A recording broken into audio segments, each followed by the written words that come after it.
مسلم آ کے کہے گا قرآن صحیح ہے, کسی کو اعتراض نہیں, میں کسی کو چوٹ نہیں پہنچا رہا ہوں. پھر میں کہتا ہوں کہ جو یہ تینوں کتابوں میں یکساں ہے, بائبل میں, وید میں, قرآن میں, کم از کم اس کے اوپر تو عمل کرو.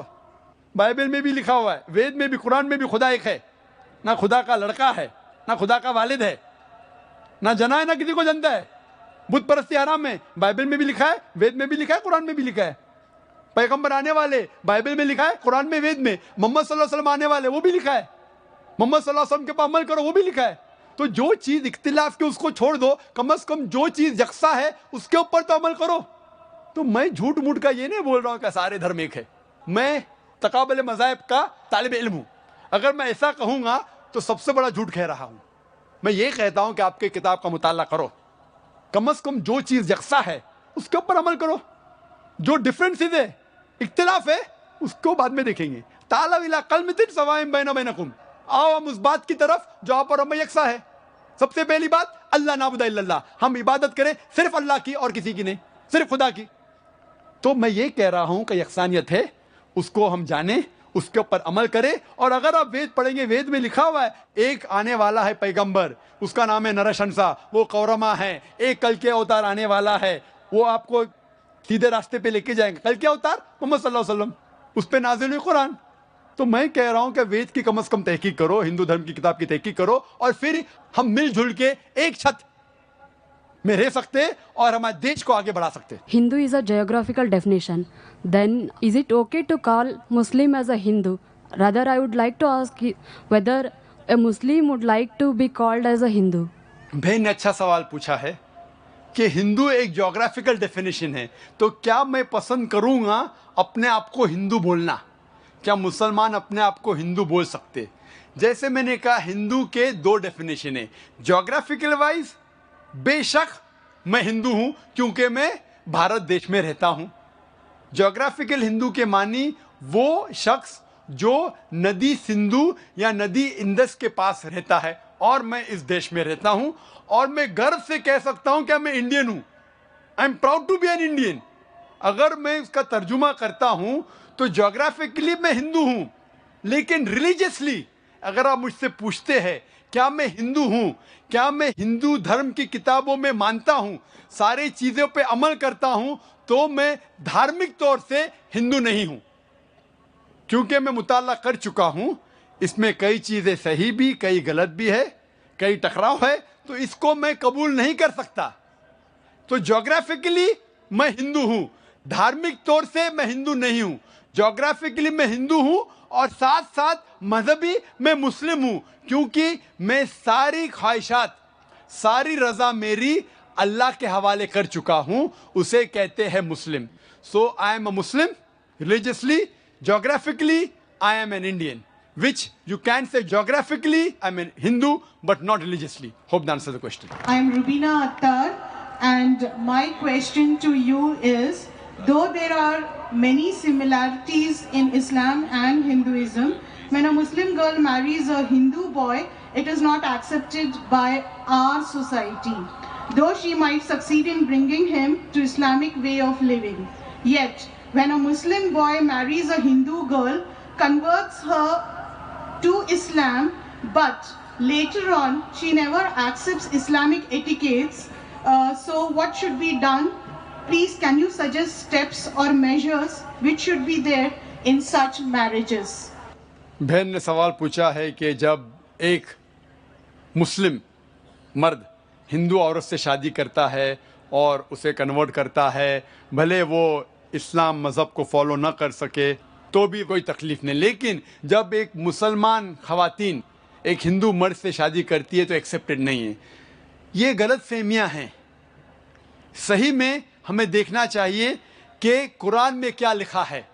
قرآن میں لکھا ہے سورہ بقرہ میں, سورہ نمبر 2 آیت نمبر 221 میں, کہ اے مومنو, اے مسلمانوں, کوئی بھی مشرک عورت سے شادی مت کرو جب تک وہ ایمان نہ لائے. ایک مسلمان عورت, ایمان والی عورت, چاہے وہ کتنی بھی بدصورت ہو, چاہے وہ جھاڑو والی ہو, وہ ایک مشرک سے بہتر ہے. اگر آپ کو کوئی مشرک یا مومنہ سے شادی کرنا ہے تو قرآن میں لکھا ہے کہ مومنہ سے کیجئے, مسلم عورت سے کیجئے.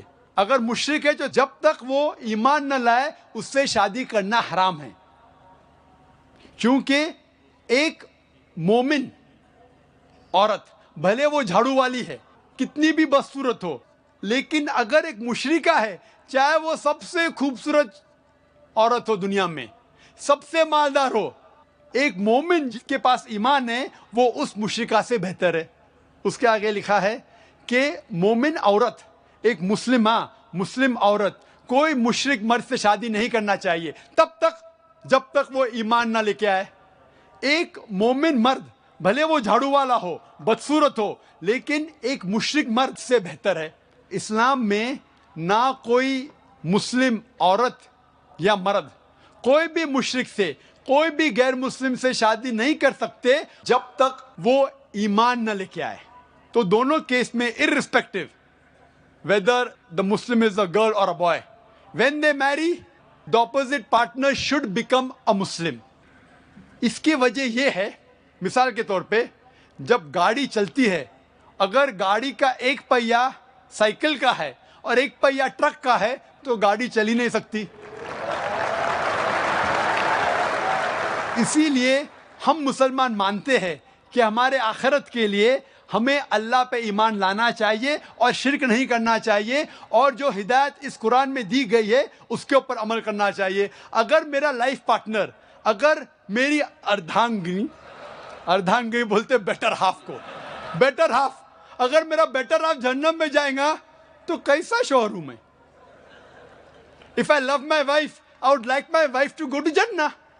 ہم جب کہتے ہندی میں اردھانگنی, بیٹر ہاف ان انگلش, پتنی, بیوی, ہم یہ چاہیں گے کہ جس سے ہم پیار کرتے ہیں وہ بھی جنت میں جائے.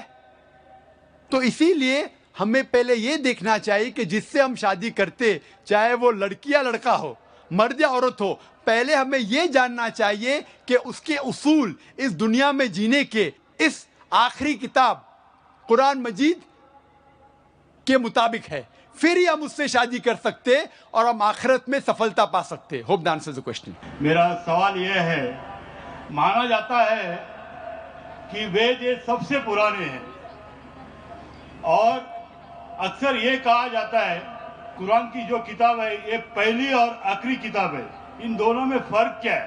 بھائی صاحب نے سوال پوچھا ہے کہ وید بہت پرانی کتاب ہے, وید پہلی آئے, قرآن بعد میں آیا, تو وید اور قرآن میں فرق کیا ہے؟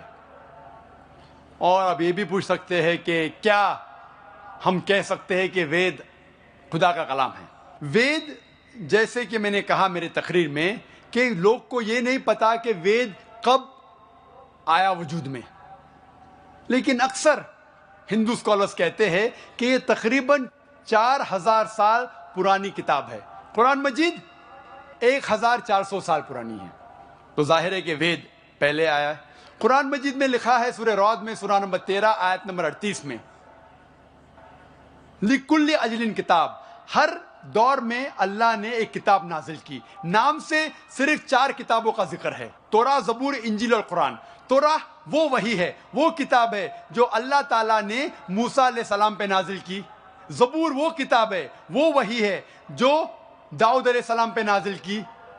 انجیل وہ کتاب, وہ وحی ہے جو اللہ سبحانہ و تعالیٰ نے عیسیٰ علیہ السلام پہ نازل کی. اور قرآن مجید اللہ سبحانہ و تعالیٰ کی آخری کتاب, آخری وحی ہے جو آخری پیغمبر محمد صلی اللہ علیہ وسلم پہ نازل کی. لیکن نام سے صرف 4 کتابوں کا ذکر ہے قرآن میں, لیکن قرآن میں لکھا ہے کہ اللہ تعالیٰ نے کئی کتابیں بھیجی, صحف ابراہیم اور کئی کتابیں. تو آپ کا سوال ہے وید اور قرآن میں فرق کیا ہے؟ جتنے بھی کتابیں قرآن مجید کے پہلے آئے وہ صرف اپنے لوگوں کے لیے آئے تھے, اور وہ سارا پیغام جو کتاب میں لکھا ہے اس کتاب میں وہ محدود تھا صرف ایک وقت کے لیے. مثال کے طور پہ انجیل نازل کیا اللہ نے عیسیٰ علیہ السلام پر, صرف تھا بنی اسرائیل کے لیے, سارے انسانیت کے لیے نہیں تھا. لیکن کیونکہ قرآن مجید آخری کتاب ہے اللہ کی, وہ صرف مسلمانوں یا عربوں کے لیے نہیں, سارے انسانیت کے لیے ہے. پہلا نقطہ یہ جاننا چاہیے کہ وید کا ذکر قرآن میں نہیں ہیں لفظ سے. یہ کہا گیا ہے کہ ہر دور میں کتاب آئی. تو ظاہر ہے کہ ہندوستان میں بھی شاید کوئی کتاب آئی. کون سی کتاب ہے ہمیں نہیں پتا. وید کا ذکر نہ قرآن میں ہے نہ صحیح حدیث میں. لیکن اسی لیے میں یہ نہیں کہہ سکتا ہوں کہ وید خدا کا کلام ہے. 100% نہیں کہہ سکتا ہوں کیونکہ نام سے وید کا ذکر قرآن میں موجود نہیں. میں یہ کہہ سکتا ہوں کہ ہو سکتا ہے میں بھی وید خدا کا کلام ہے. ہو سکتا ہے, نہیں بھی ہو سکتا, مجھے نہیں پتا. لیکن اگر وید اللہ کا کلام تھا, اگر مان لو بحث کے طور پہ, if we agree for sake of argument, کیا وید خدا کا کلام ہے, تو صرف وہ اس وقت کے لیے تھا اور ان لوگوں کے لیے تھا, آج کے لیے نہیں. آج ہمیں ماننا چاہیے آخری کلام, آخری کتاب قرآن مجید میں. وید اگر مان لو خدا کا کلام تھا بھی تو صرف اس وقت کے لیے تھا اور ان لوگوں کے لیے تھا. اور جتنے بھی کتابیں قرآن مجید کے پہلے آئے اس میں ملاوٹ ہو چکی ہے, چاہے وہ بائبل ہو, چاہے وہ وید ہو. ہندو دھرم کے اسکالرز کہتے ہیں وید میں بہت ملاوٹ ہے.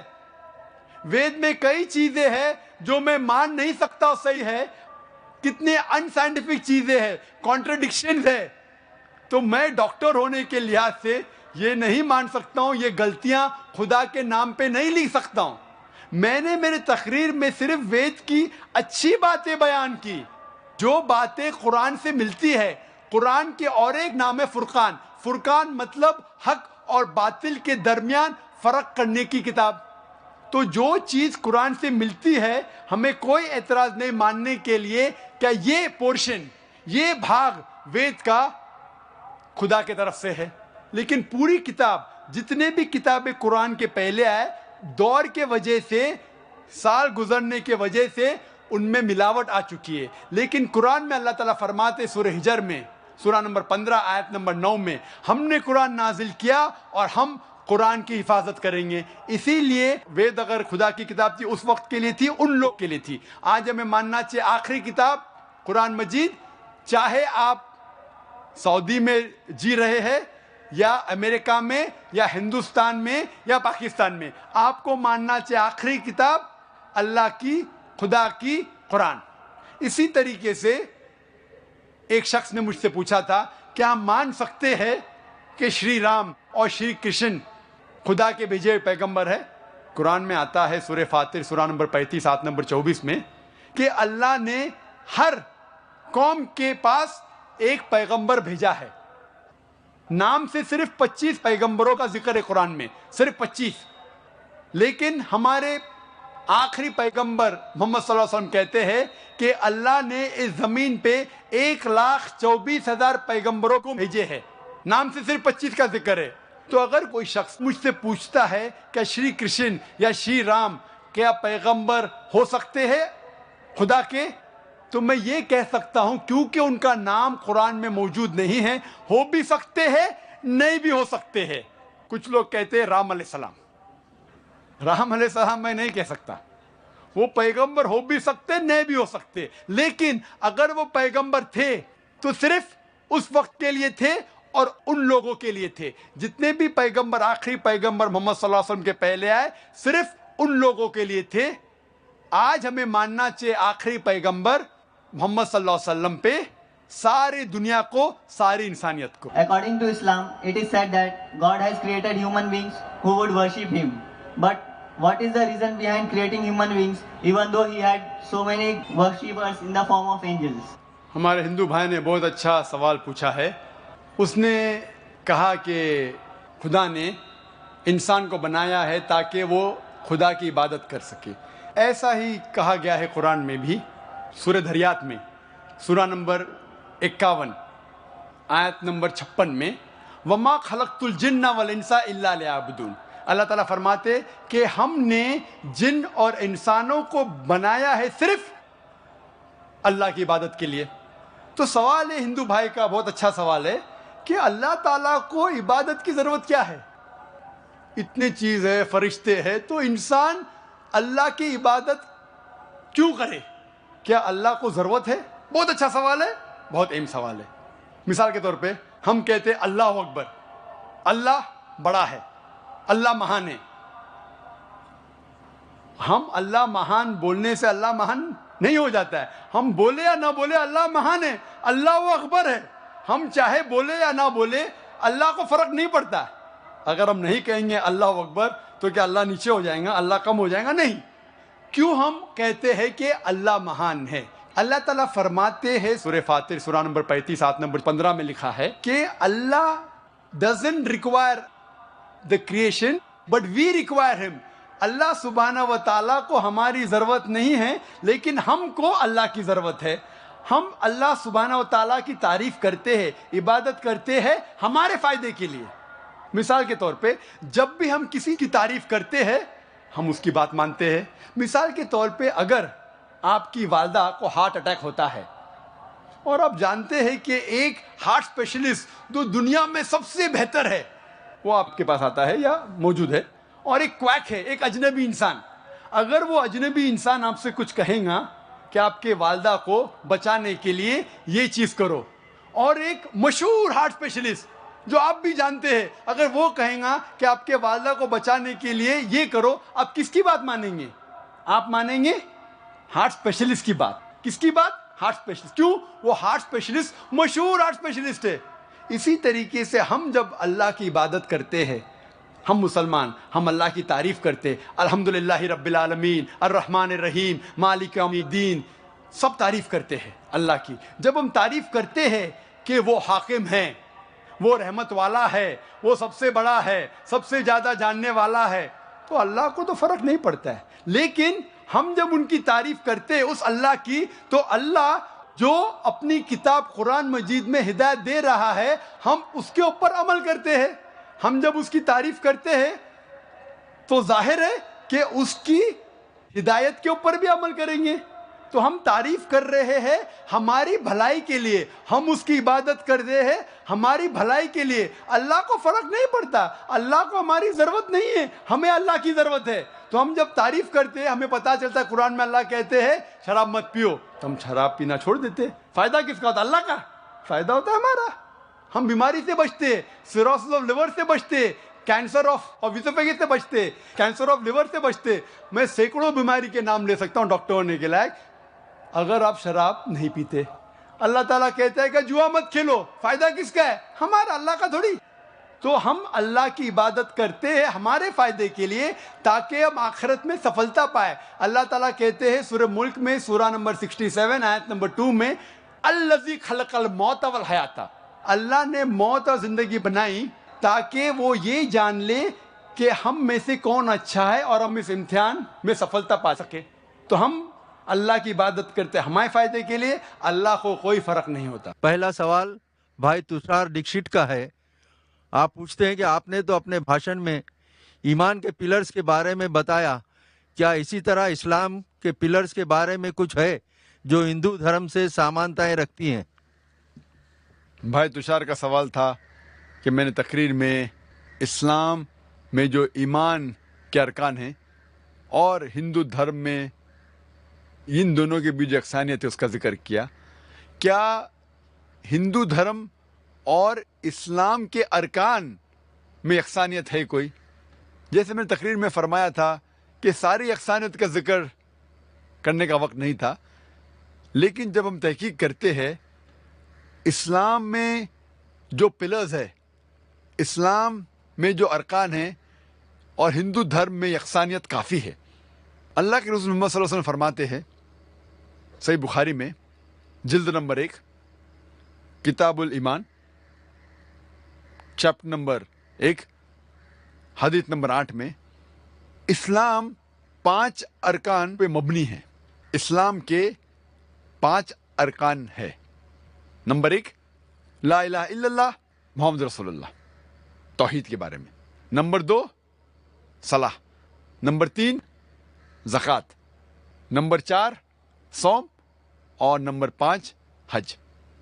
پہلے رکن کا ذکر تو تقریر میں کر چکا ہوں میں, لا الہ الا اللہ محمد رسول اللہ, کہ خدا ایک ہے, ہمیں بت پرستی نہیں کرنا چاہیے اور صرف خدا کی عبادت کرنا چاہیے, اور آخری پیغمبر ہے محمد صلی اللہ علیہ وسلم. دوسرا رکن اسلام کا ہے اقیم الصلاح, ٹو اسٹیبلش صلاح. صلاح کے تفصیل کرنے کا وقت نہیں ہے، لیکن صلاح کا اہم جو بھاگ ہے وہ ہے سجدہ. اور سجدہ کا ذکر قرآن مجید میں 92 ٹائمز آتا ہے. اور اللہ تعالیٰ فرماتے ہیں سورہ ال عمران میں سورہ نمبر 3 آیت نمبر 43 میں، یا مریم اقنتی لربک واسجدی ورکعی مع یقین، اے میری آپ سجدہ کرو اور رکوع کرو ان لوگوں کے ساتھ جو رکوع کرتے ہیں.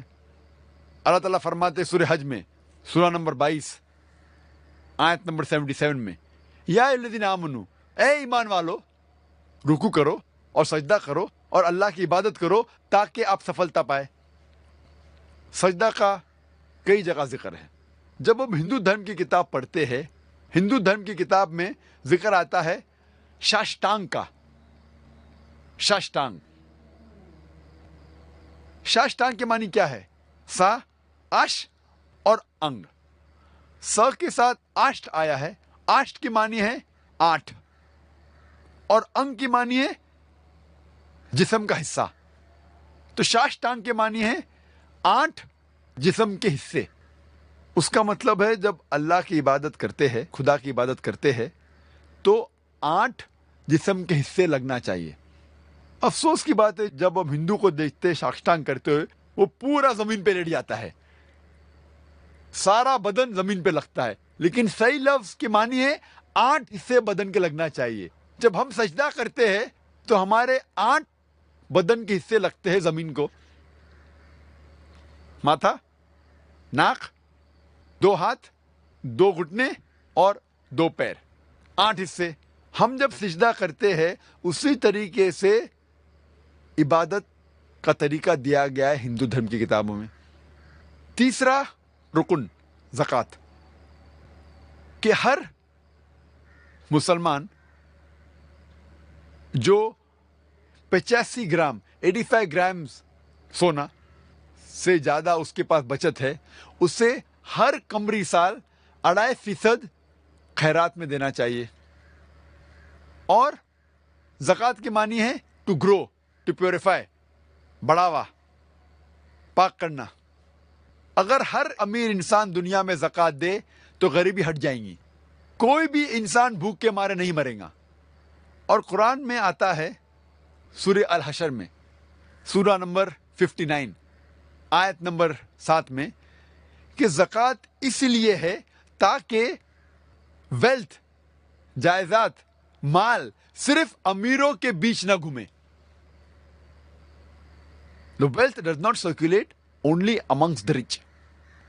اور جب ہم پڑھتے ہیں رگ وید میں کتاب نمبر 10 پاٹھ نمبر 117 منترا نمبر 5 میں لکھا ہے کہ آپ دان دو، کیونکہ پیسہ ایسی چیز ہے جو آج ایک انسان کے پاس ہے، کل دوسرے انسان کے پاس ہے. جس طریقے سے گاڑی کا پہیہ گھومتا ہے اس طریقے سے مال گھومتا ہے. خیرات کے بارے میں بھگوت گیتا میں بھی ذکر ہے، پاٹھ نمبر 16 شلوک نمبر 3 میں، اور بھگوت گیتا پاٹھ نمبر 17 شلوک نمبر 20 میں ہے کہ خیرات کرو. چوتھا ارکان سوم. ہر بالغ مسلمان کو جس کی صحت اچھی ہے اسے روزہ رکھنا چاہیے. کھانا اور پینا سے پرہیز کرنا چاہیے فجر سے لے کے مغرب تک اور پورے رمضان کے مہینے تک. اور قرآن میں ذکر آتا ہے سورہ بقرہ میں سورہ نمبر 2 آیت نمبر 183 میں 183 میں، fasting has been prescribed to you as it was prescribed to those who came before you so that you may learn self-restraint. روزہ آپ پر فرض قرار دیا ہے جس طریقے سے پہلے لوگوں پر فرض قرار دیا گیا تھا تاکہ آپ لوگ پرہیزگار بنو. روزہ اسی لیے قرار دیا گیا ہے فرض تاکہ لوگ پرہیزگار بنے. آج کے سائیکولوجسٹ کہتے ہیں کہ if you can control your hunger, you can control almost all your desire. اگر آپ بھوک پہ قابو پا سکتے ہیں تو آپ اپنے سارے خواہشوں پر قابو پا سکتے ہیں. روزے رکھنے کے کئی فائدے ہیں. اگر آپ صحیح طریقے سے روزہ رکھیں جس طریقے سے اسلام میں ذکر آتا ہے پورے مہینے تک، ایک قمری مہینے تک، تو سائنس آج کہتی ہے آپ کا انٹسٹینل ایبزارپشن بڑھتا ہے، آپ کا کولیسٹرول لیول کم ہوتا ہے، اور روزے میں، رمضان کے مہینے میں، کئی غلط عادتیں آپ کے دور ہو جاتی ہے. اگر آپ سگریٹ پینا چھوڑ سکتے ہیں فجر سے لے کے مغرب تک، پھر انشاءاللہ پیدائش سے موت تک کے اب سگریٹ پینے کی ضرورت نہیں آپ کو. اگر آپ شراب سے پرہیز کر سکتے ہیں فجر سے لے کے مغرب تک، تو شراب کو آپ کو چھونے کی ضرورت ہی نہیں پیدائش سے موت تک کے. روزے کا ذکر ہندو دھرم کی کتابوں میں بھی ہے، لیکن ہندو دھرم میں کئی قسم کے روزے ہیں. ایک قسم جس کا ذکر آتا ہے منوسمرتی میں، پاٹھ نمبر 6 شلوکا نمبر 24 میں لکھا ہے آپ روزہ رکھو ایک مہینے تک. باقی کئی قسم کے روزے موجود ہیں ہندو دھرم کی کتابوں میں. جب آپ پڑھتے منوسمرتی، اس میں ذکر آتا ہے روزے کا پاٹھ نمبر 4 اور شلوک نمبر 222 میں، اور پاٹھ نمبر 11 شلوک نمبر 204 میں بھی. پانچواں رکن اسلام کا، پانچواں رکن ہے حج.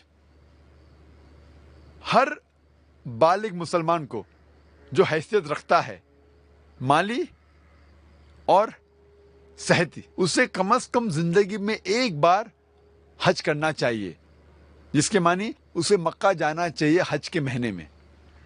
اور حج ایک سب سے اچھا ایگزامپل ہے عالمی بھائی چارے کا، best example of international brotherhood, universal brotherhood. تقریباً 25 لاکھ لوگ آتے ہیں مختلف ممالک سے، امریکہ سے، انگلینڈ سے، انڈیا سے، پاکستان سے، انڈونیشیا سے، ملیشیا سے، اور مرد پہنے ہوتے 2 سفید کپڑے بنا سلائے ہوئے. آپ یہ نہیں پہچان سکتے آپ کے پاس جو کھڑا ہے وہ راجا ہے یا فقیر ہے. سب سے بہترین ایگزامپل ہے یونیورسل بردرہڈ کا، عالمی بھائی چارے کا. اور قرآن مجید میں لکھا ہے سورہ حجرات میں، سورہ نمبر 49 آیت نمبر 13 میں، یا ایھا الناس انا خلقناکم من ذکر و انثی وجعلناکم شعوبا وقبائل لتعارفوا ان اکرمکم عند اللہ اتقاکم ان اللہ علیم خبیر. اے انسانوں، ہم نے تمہیں بنایا ہے ایک جوڑے سے، مرد اور عورت کے، اور ہم نے آپ کو قبیلے اور برادری میں بانٹا ہے تاکہ آپ ایک دوسرے کو پہچان سکو، نہ آپ ایک دوسرے سے نفرت کرے. اور آپ میں سے سب سے اچھا انسان وہ ہے جو تقوی رکھتا ہے. اللہ تعالیٰ کے نزدیک ایک انسان دوسرے انسان سے اونچا نہیں ہوتا ہے جات پات کی بنیاد پہ، مال کی بنیاد پہ، عمر کی بنیاد پر، جنس کی بنیاد پر، چاہے وہ امیر ہو یا غریب ہو، راجا یا فقیر، سفید یا کالا، پیلا یا گھیواں.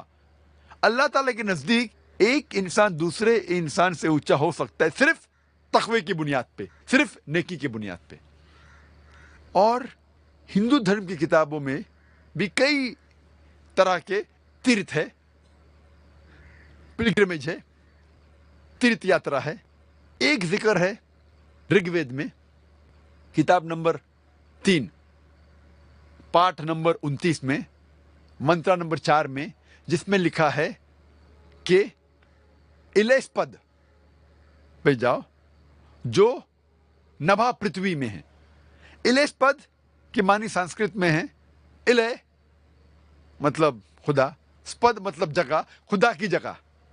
اور جب ڈکشنری میں دیکھیں گے لکھا ہے الیس پد مطلب ایک تیرتھ یاترا کی جگہ، خدا کی جگہ.